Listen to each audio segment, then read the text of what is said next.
He stood on my porch with nothing but dust on his boots and a look that said he wasn't leaving. So why did I send him into the hardest winter a man could face? The screen door creaks open as the wind cuts across the porch, sharp enough to sting the eyes. The boy doesn't sit, doesn't even take the coffee. Just stands there, hat twisting slow in his hands, boots still wet from the road.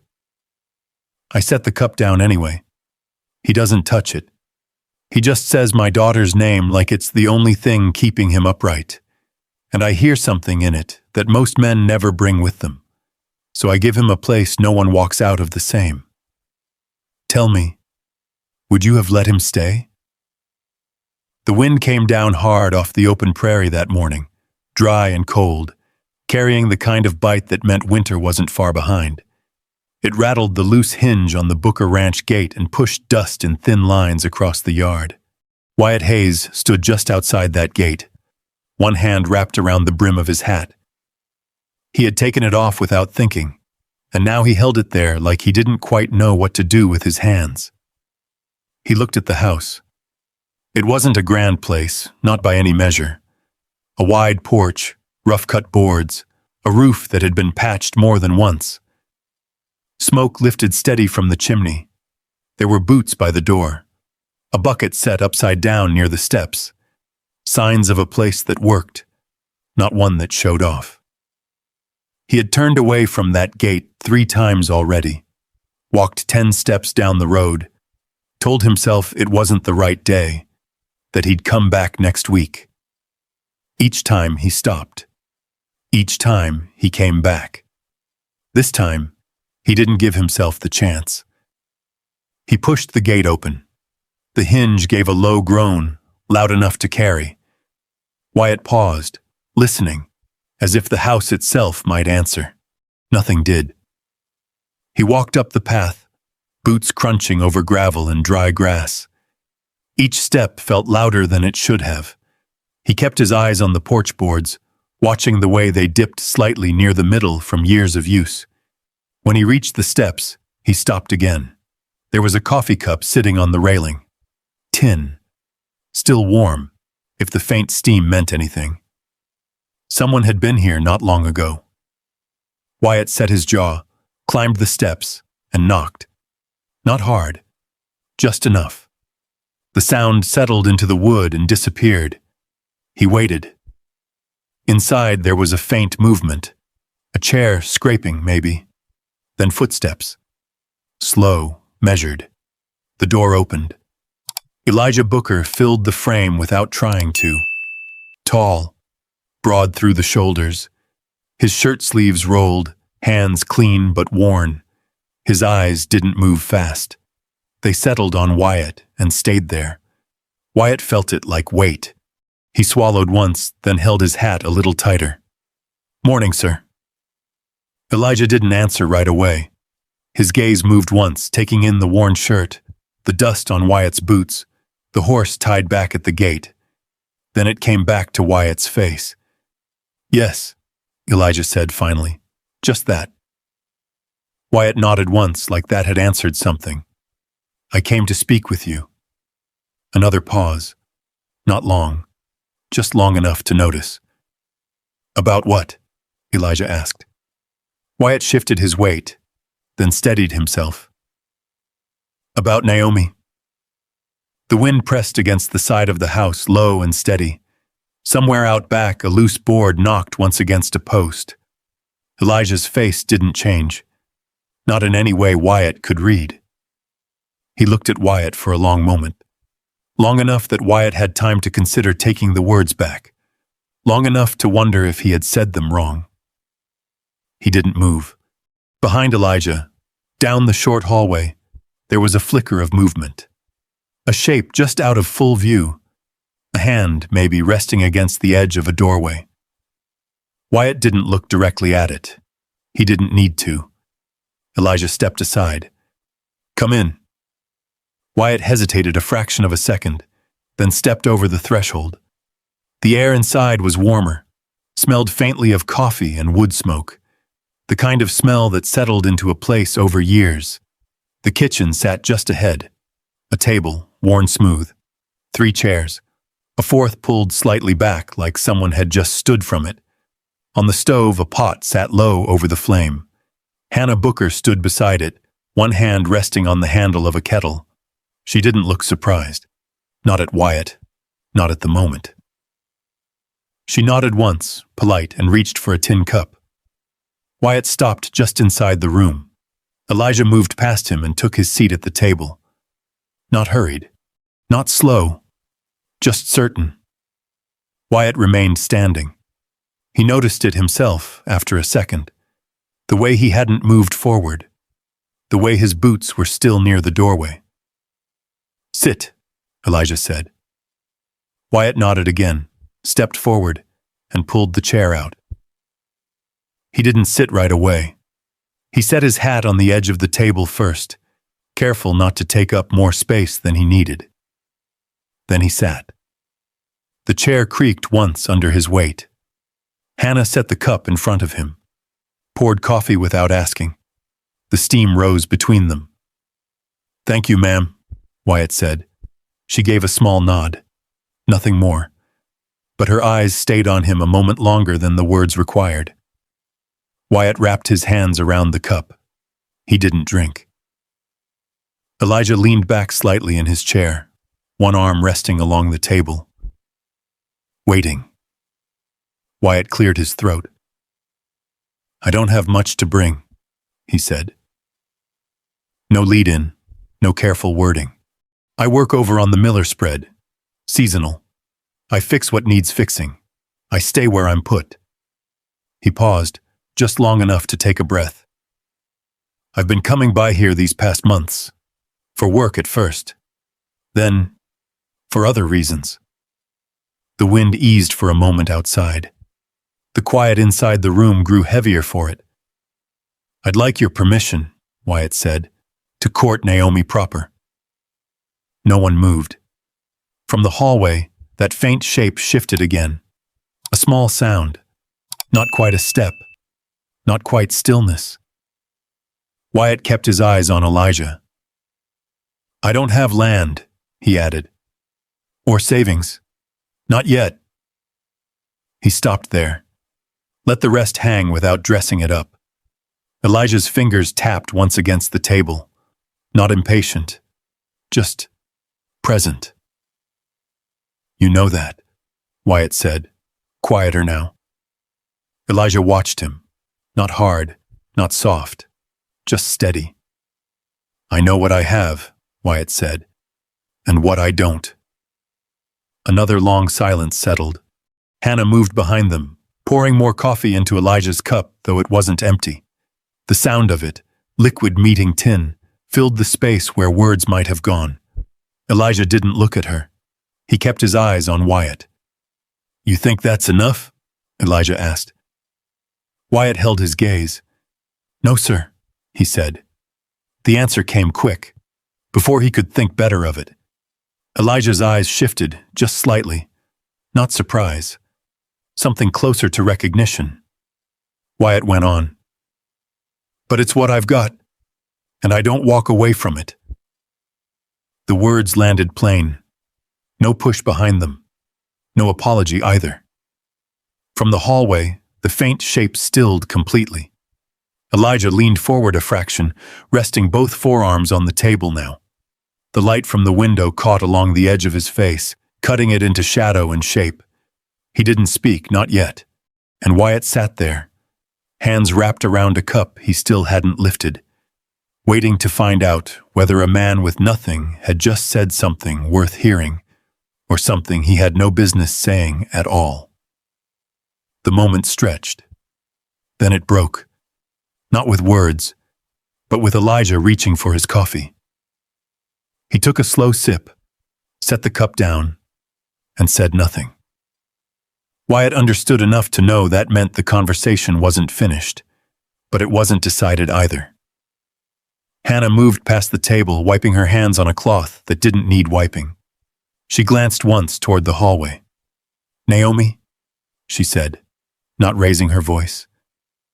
There was a pause, then the soft sound of a step. Naomi came into the room like she had always been part of it. She didn't look at her father first. She looked at Wyatt. Just for a second. Then she looked away. "You remember Mr. Hayes?" Hannah said. "I do," Naomi replied. Her voice was steady, same as it had been that morning by the fence months ago. Wyatt nodded once. "Ma'am?" Elijah leaned back in his chair. "You've been coming by," he said. Wyatt didn't shift. "Yes, sir." "For fences." "Yes, sir." Elijah's eyes held him a moment longer, then moved to Naomi, then back again. "Fences been needing a lot of fixing this year." "They have," Wyatt said. A corner of Hannah's mouth moved, not quite a smile. The wind pressed once more against the side of the house. The kettle ticked on the stove as it cooled. Elijah stood. "That'll be all for now," he said. Wyatt blinked once, just enough to show he hadn't expected it. "Yes, sir," he said anyway, pushing his chair back. He picked up his hat, turned it once in his hands, then set it on his head. He didn't rush for the door. He didn't linger either. At the threshold, he paused. "Thank you for hearing me out," he said. Elijah gave a single nod. Wyatt stepped outside. The air felt colder than before, or maybe it was just the way it hit him after the warmth inside. He walked down the steps, crossed the yard, and reached his horse. He untied the reins, checked the strap like it needed checking, then swung up into the saddle. He didn't look back right away. When he did, Naomi was standing in the doorway, not waving, not calling out, just standing there. He held her gaze a second longer than he meant to.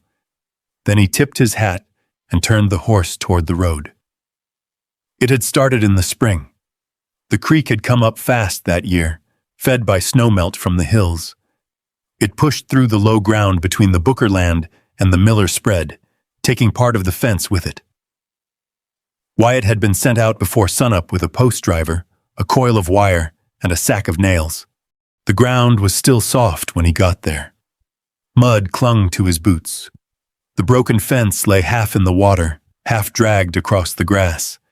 He set his tools down and got to work. Didn't take long before he heard someone on the other side. A hammer. Light at first, then steady.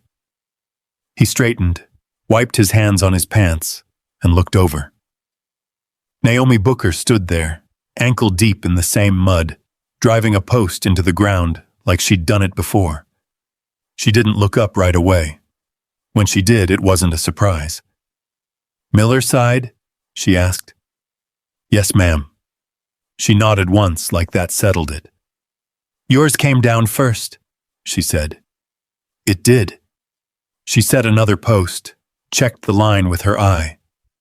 "That one's been weak since last fall," she said. "I told Papa." Wyatt glanced at it, then back at her. "I can take your side too," he said, "while I'm here." She rested the hammer against her shoulder. "You don't have to." "I know." A small pause. Then she stepped aside. He worked both sides of that fence until the sun came up high enough to burn the fog off the creek. She brought him water halfway through, set the tin cup on a flat rock, didn't hand it to him. He drank it anyway. They spoke a little. About the fence, about the cattle pushing too close to the line, about whether the ground would hold if another rain came. Nothing more than that.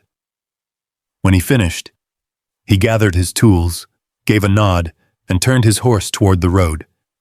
He felt her eyes on him as he rode off. Didn't turn around. Not that time. After that, he found reasons. A borrowed tool that needed returning.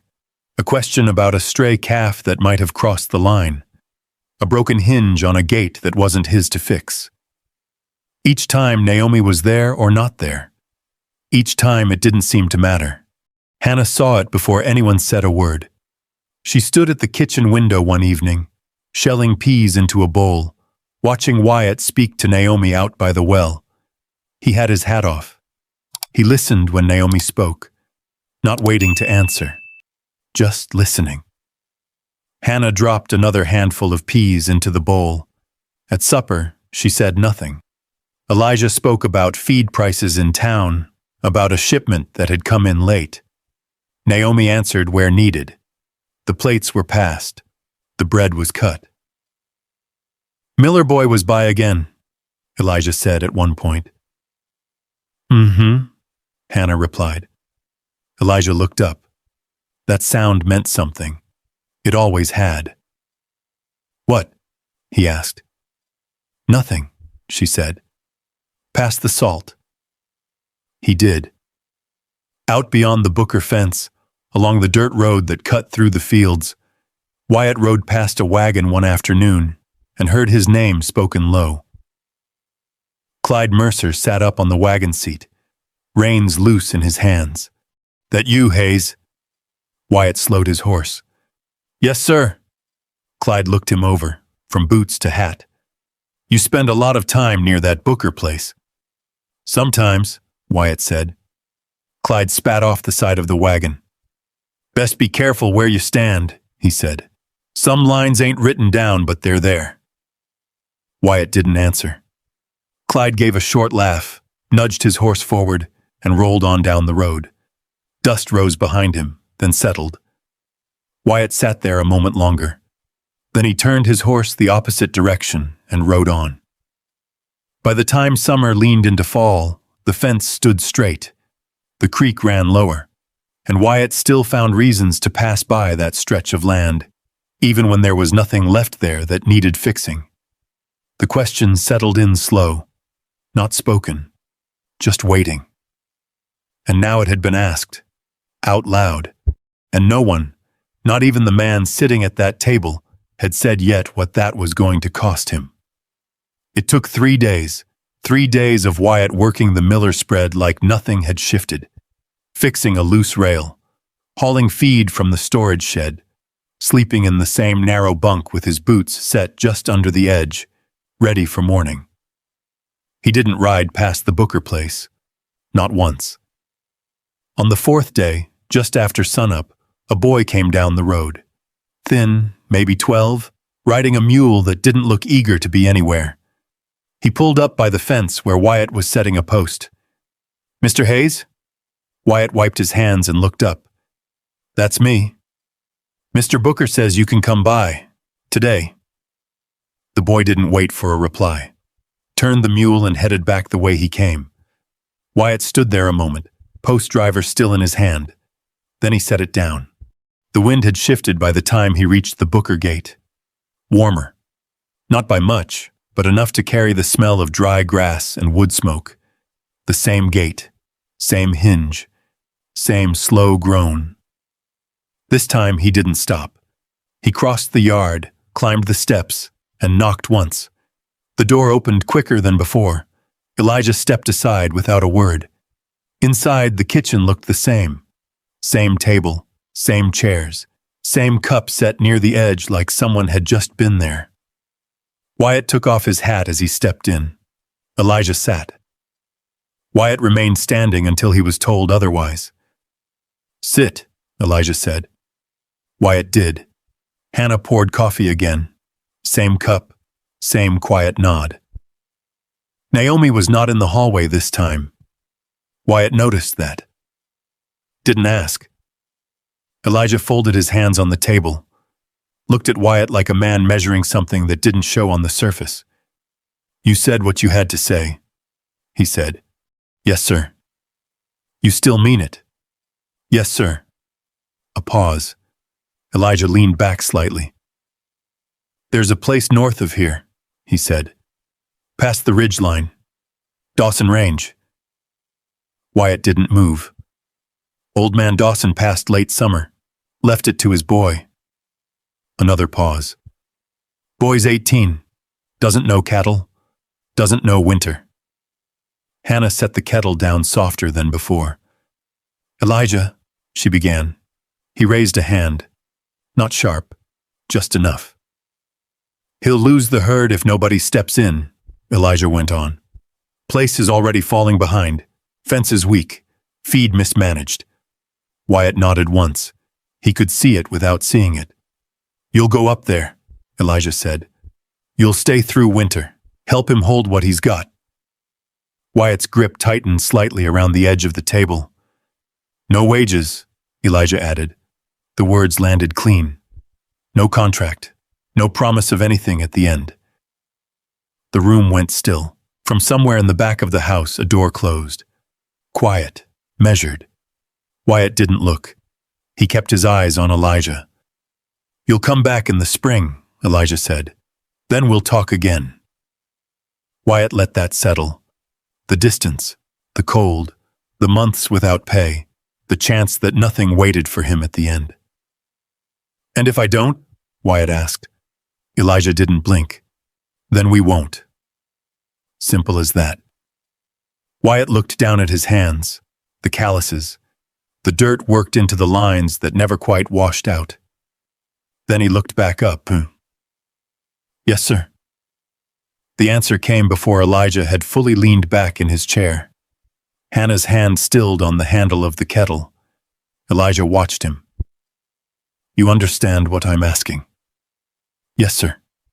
"You understand I'm not offering you anything?" "Yes, sir." Another pause. Longer this time. Then Elijah nodded once. "Then you leave in the morning." Wyatt stood. Not fast, not slow.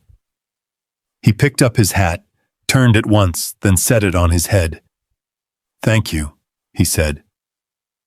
Elijah didn't answer. Wyatt stepped toward the door. His hand was on the frame when a voice came from behind him. "Dawson Range gets wind from the north," Naomi said. He turned. She stood just inside the doorway to the hall. Not hiding this time. Not stepping forward either. "Storms come fast," she added. "You won't see them until they're on you." Wyatt nodded once. "I'll keep an eye out." She held his gaze a second longer. "Do more than that," she said. A small pause. "Come back."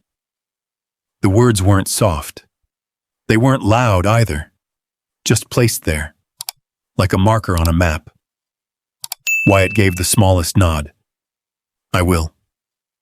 He stepped outside. The light had shifted.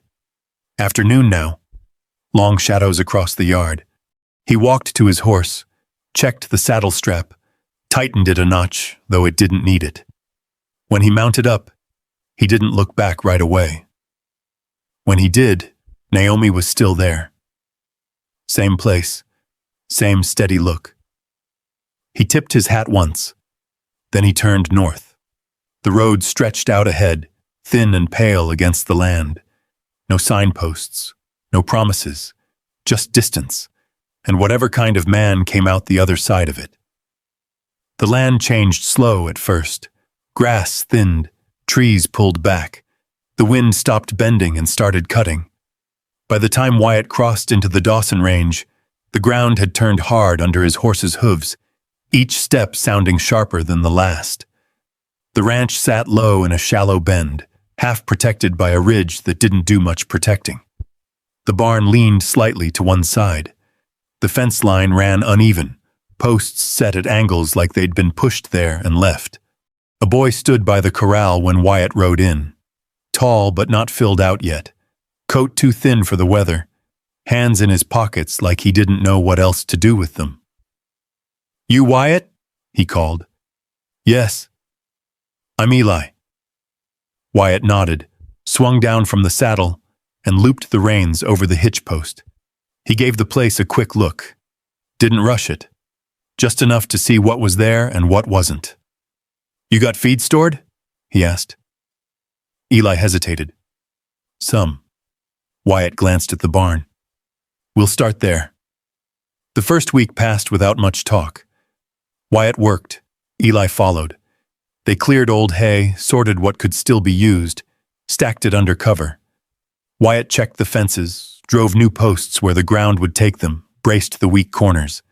Eli watched close, tried things, got them wrong, tried again.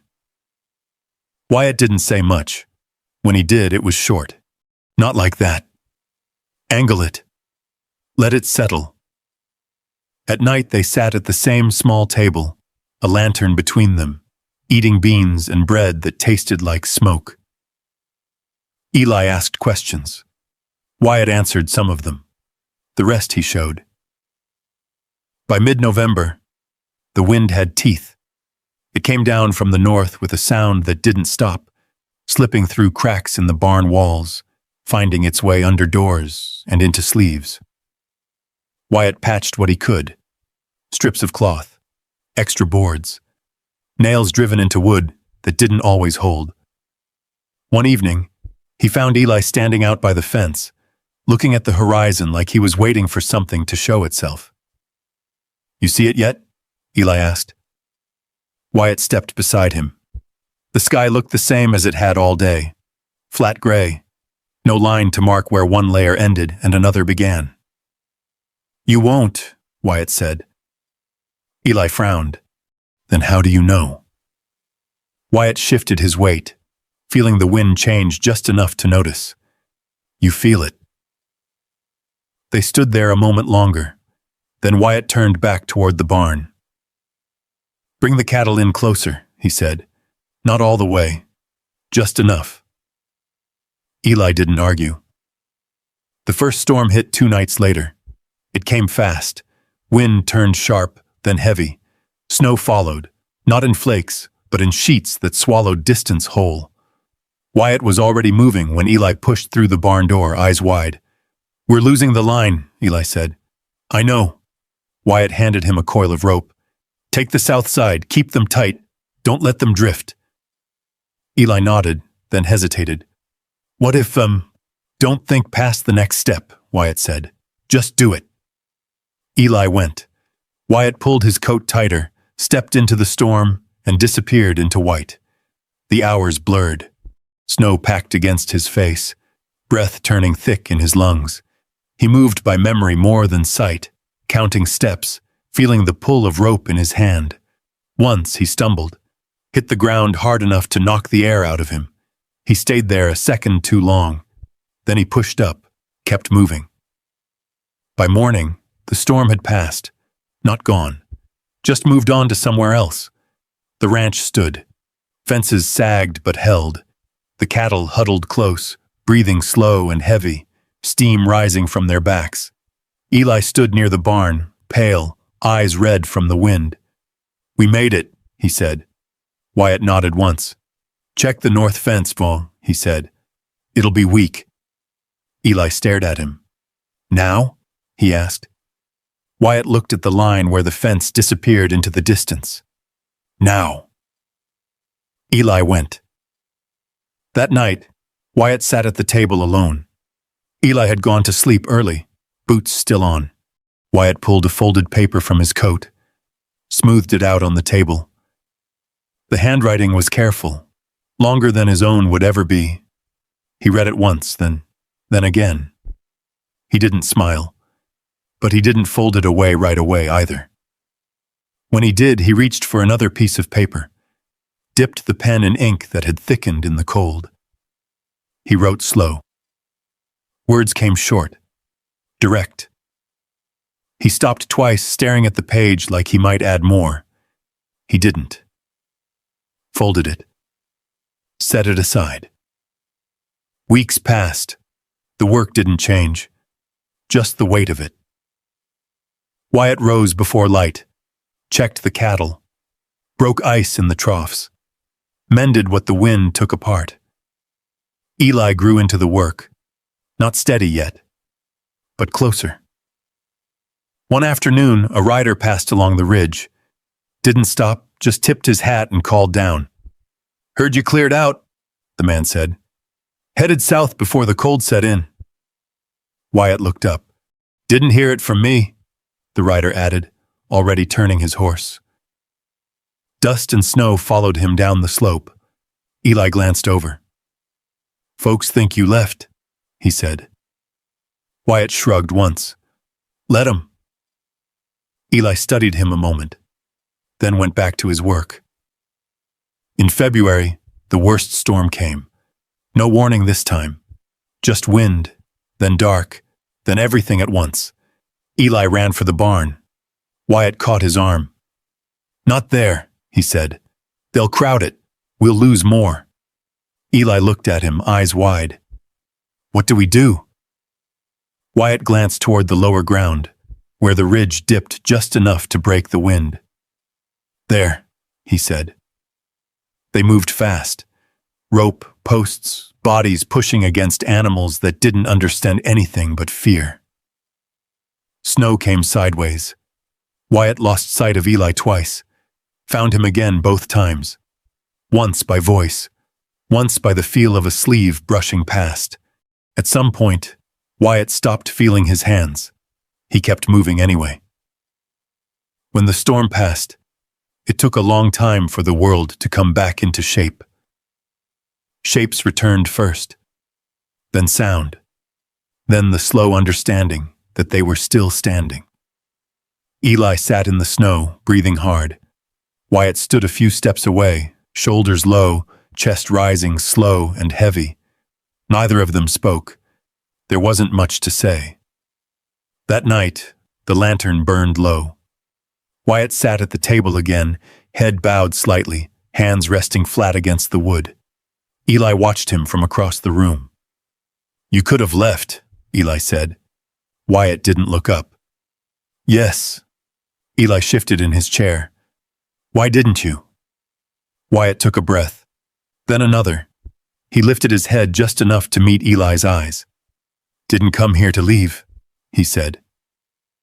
Eli nodded slowly, like he understood something he hadn't known to ask. Outside, the wind settled for a while. Snow lay thick across the ground, unbroken except for the lines they had carved into it. Spring was still a long way off, and nothing waiting at the end of it had changed. Not the land, not the promise, not the man who had to walk back across it. The snow started to break in March. Not all at once, just a soft giving at the edges, a darker line along the creek, the sound of water returning where it had been silent for months. Wyatt noticed it the way he noticed most things, without stopping what he was doing. He checked the fence line that morning, walked it slow, pressed a post with his hand where the ground had loosened. It held. Eli came up beside him, hands shoved in his coat. "You heading back?" he asked. Wyatt didn't answer right away. "Soon," he said. Eli nodded, like he'd expected it. They walked a few more steps in silence. "You don't owe me anything," Eli said after a while. Wyatt glanced at him. "Wasn't doing it for that." Eli looked down at the ground, scuffed at a patch of melting snow with his boot. "I know," he said. A small pause. "Still," he added. Wyatt reached out, adjusted the strap on Eli's glove where it had come loose. "Check your north corner come October," he said. "It'll give again." Eli let out a short breath that might have been a laugh. "Yeah," he said. "I figured." They stood there a moment longer, looking out over a place that had almost been lost and wasn't. Then Wyatt turned back toward the barn. He left 2 days later. Didn't take much with him. Same saddle, same bedroll, same coat, worn thin at the elbows. Eli stood by the fence this time. Didn't say much. "Write if you can," he said. Wyatt nodded. "I'll try." They shook hands. Not firm, not weak either, just steady. Then Wyatt mounted up and rode south. The road felt shorter going back, or maybe he just didn't think about the distance the same way. The land softened as he went. Snow gave way to mud, mud to grass. The wind lost some of its edge. By the time he reached the Booker Gate, the creek was running full again. Same sound as before, same place, different man.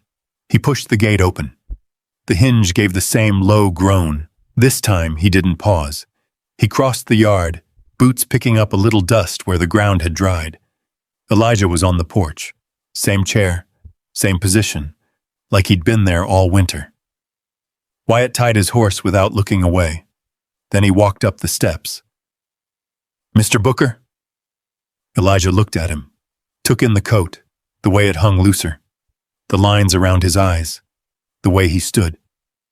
You came back, Elijah said. Yes, sir.